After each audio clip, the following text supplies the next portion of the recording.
On behalf of the Vancouver School Board, we are pleased to provide this submission to the Budget 2023 consultation by the Select Standing Committee on Finance and Government Services. We hope through this video to provide the committee with a perspective about the needs of the public education system so that together we can best serve students, enabling them to develop their individual potential and to acquire the knowledge, skills, and attitudes needed to contribute to a healthy society and a prosperous and sustainable economy. We also hope that the priorities we present will be viewed by the committee as reflective of the challenges many school boards across the province face, including the Vancouver School Board, and that together require additional funding support. The Vancouver School Board is one of the most diverse public school systems in Canada, which means there are both opportunities and challenges for the learning journeys of students. There are approximately 48,500 students in kindergarten to grade 12 attending the district schools. Additionally, the district provides educational programs and services to 2,500 adult education students and 1,200 international students. The board invests in a wide variety of programs to meet students' diverse needs as we work to foster an effective public education system to prepare students to be active, productive, and socially responsible citizens. Enhancing student achievement is our paramount priority, and currently several factors converge, limiting that work. Capital funding is needed to build new schools where student populations are increasing and to build seismically safe schools. Healthy nutrition to fuel students' ability to learn and develop healthy lifelong habits, and addressing unfunded operational cost pressures. Funding for public school buildings is provided by the provincial government and can be enhanced by boards of education. We appreciate the challenges in providing equitable funding across the province and recommend an increase to capital project funding within the upcoming provincial budget. This would allow school boards to better address seismically safe schools, overcrowded schools, portable classrooms, accessible buildings and playgrounds, and reduce school districts' carbon footprints. While the government provides capital funding each year, there is a much greater need in every school district than the funds available.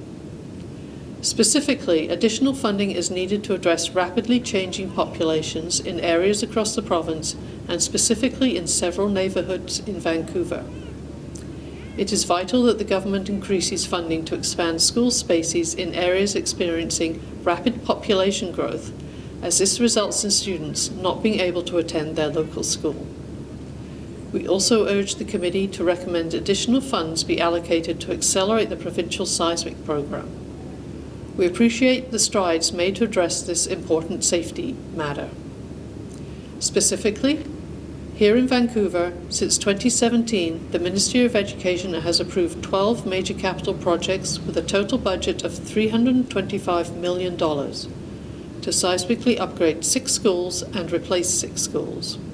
Thanks to this funding, these projects will deliver close to 7,000 safe seats, improving learning environments for students and supporting other shared priorities, including creating more childcare spaces, climate mitigation, and local economic development.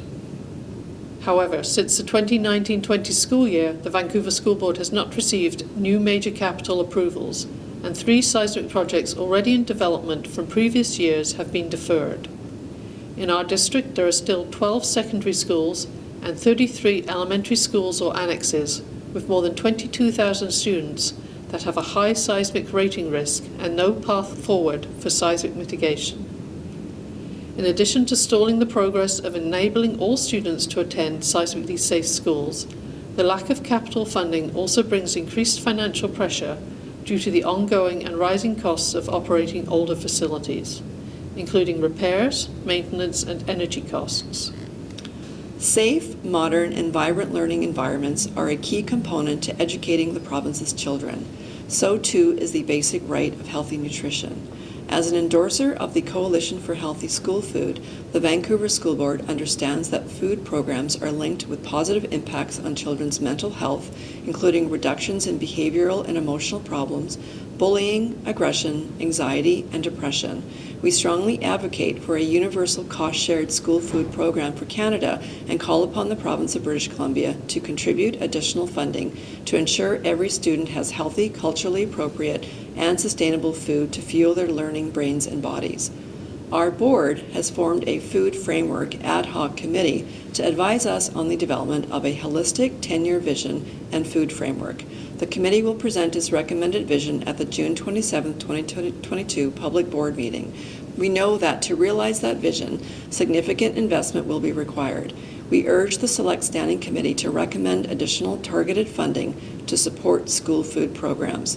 Currently, and like many other school boards throughout the province, these programs are inadequate to meet the needs, even though they are supported by donations from outside of the district. The funding of school food programs is one example of a cost pressure borne by school boards due to insufficient operational funding, and there are many more such pressures.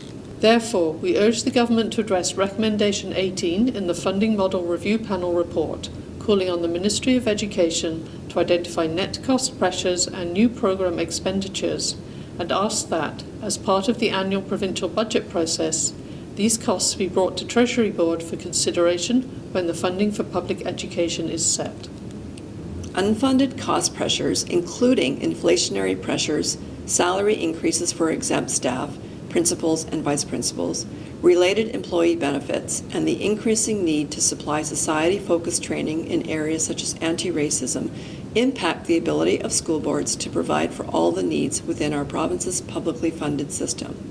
Effectively, these costs are downloaded to school boards, which limits their ability to fund priority initiatives of advancing student achievement and well-being. Now that the ministry has taken on the child care portfolio, concerns are arising whether there will be further cost pressures that will not be funded. On behalf of the students, staff and school communities we serve here in Vancouver, thank you for your consideration of our 3 recommendations for increased funding: for school buildings, for a universal school food program, and for unfunded operational costs. And best wishes in your deliberations.